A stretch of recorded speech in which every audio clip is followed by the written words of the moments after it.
अग्रसेन भवन के ब्लॉक किदोई नगर कानपुर में राष्ट्रीय कायस्थ महापरिषद के तत्वाधान में कानपुर की समस्त समितियों द्वारा डॉक्टर अरुण सक्सेना राज्य मंत्री स्वतंत्र प्रभार वन एवं पर्यावरण का स्वागत व सम्मान किया गया। कार्यक्रम का संचालन राजेश को पूर्व मंडल अध्यक्ष भारतीय जनता पार्टी ने किया।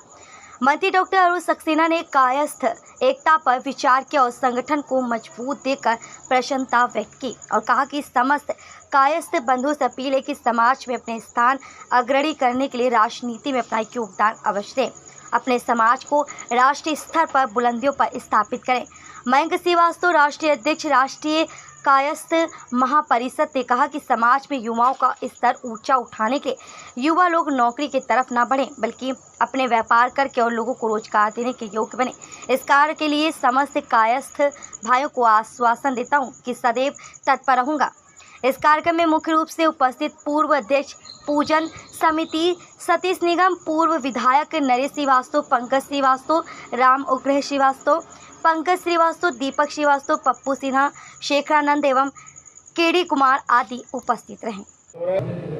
मैं मयंक श्रीवास्तव, इंजीनियर मयंक श्रीवास्तव, राष्ट्रीय कायस्थ महापरिषद का राष्ट्रीय अध्यक्ष हूँ।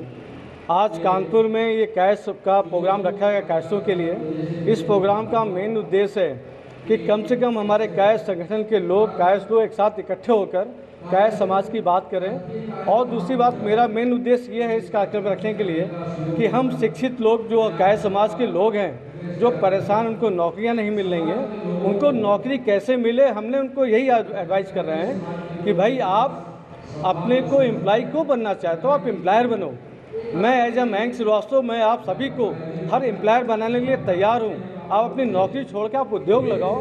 अब मेरे को मिनिस्टर ऑफ एचआरडी ने, गवर्नमेंट ऑफ इंडिया ने हमको इस बात के लिए नॉमिनेट किया है कि आप एमटेक के स्टूडेंट्स को प्रोवाइड करिए, इंटर्नशिप प्रोवाइड करिए, उनको बिजनेस के बारे में बताइए, उनको मोटिवेट करिए स्टार्टअप इंडिया के तहत कि आप फैक्ट्री इंजीनियर बन के अपने परिवार को न चला के दूसरे 100 परिवार को चलाएं। आपने हायर स्टडीज़ किया है इसलिए आप दूसरों को चलाएं, परिवार को चलाएं। इस उद्देश्य को लेकर मैंने कायस्थ परिवार के लिए सबको आश्वासन दिया है, आह्वान किया है कि आप एम्प्लॉय मत बनिए, आप एम्प्लॉयर बनिए। और आप जैसे इंटरेस्ट लेते हैं कि आपको उद्योग लगाना है, ये राष्ट्रीय कायस्थ महापरिषद इसके लिए वचनबद्ध है कि आपको पहले ऑर्डर दिलाएगी, डिफेंस की ऑर्डर दिलाएगी। डिफेंस का ऑर्डर दिलाने के बाद फिर आपसे कहेगी कि आप इंडस्ट्री लगा लो। उस इंडस्ट्री लगाने के लिए आपके पास पैसा नहीं है तो उसके लिए गवर्नमेंट ऑफ इंडिया ने बिना सिक्योरिटी के 2 करोड़ रुपये तक के लोन स्वीकृत करती है, जो कि आपको किसी भी ज़रूरत नहीं है, ना सिक्योरिटी की ज़रूरत है, ना माँ बाप की गारंटी की ज़रूरत है। बसी कानपुर की नगरी जो बहुत ही प्राचीन है, औद्योगिक नगरी है। यहाँ पर आज हम आए थे HBT यूनिवर्सिटी में एक कार्यक्रम में, जहाँ पे उनके एल्यूमिनाई का फंक्शन था, पुराने छात्रों का जो कि वहाँ से इंजीनियर बन के चले गए और अब फिर आए हुए उनका प्रोग्राम था। वहाँ आए तो यहाँ हम लोग कानपुर में अपने और मिलने वालों के यहाँ आए और समाज के इस कार्यक्रम में भी हम आए हुए हैं। और मैं चाहता हूँ समाज के कार्यक्रम भी होना चाहिए ताकि एक दूसरे से मिलना जुलना रहे, एक दूसरे से संबंध बने रहें और एक दूसरे के यहाँ आना जाना बना रहे। और हम यहाँ पर ये भी कह रहे हैं कि अखिल भारतीय तंत्रांश महासभा का एक प्रोग्राम 9 अक्टूबर को बरेली में होने वाला है, वैवाहिक परिचय सम्मेलन एवं कायस्थ समागम। उसमें भी हम चाहते हैं यहाँ से हमारे जितने भी कायस्थ बंधु पहुँच सकें वो पहुँचें।